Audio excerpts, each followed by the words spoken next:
Els nens i les nenes tenim dret a participar, tenim dret a que ens escoltin i quan una cosa ens afecta, saber dir que no o prou. Volem un món segur, en un entorn sa i sense violència, abusos ni maltractaments. We have the right not to be discriminated against because of sex, race, religion and social class. Hem de fer que els drets dels infants siguin prioritaris per la nostra societat, perquè això és bo per tots ara i en el futur. Queremos ayudar a crear entornos seguros para nuestros jóvenes.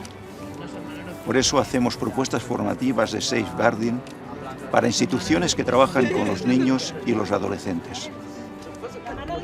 Dans la Fondation Dictia, nous avons le projet de créer un observatoire afin de surveiller les politiques publiques, l'engagement des entités privées, la dénonciation des cas des abus sexuels et sensibiliser la société.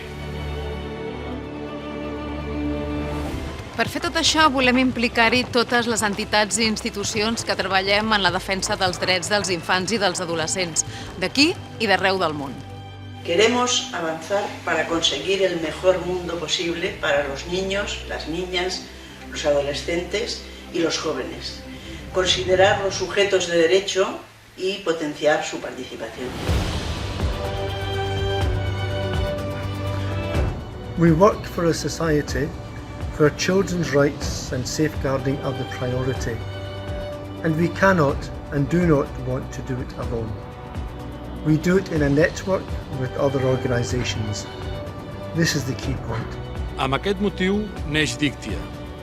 Dictia en grec significa xarxes i és el nom que hem escollit per a una xarxa d'entitats i institucions que treballem conjuntament per als drets dels infants.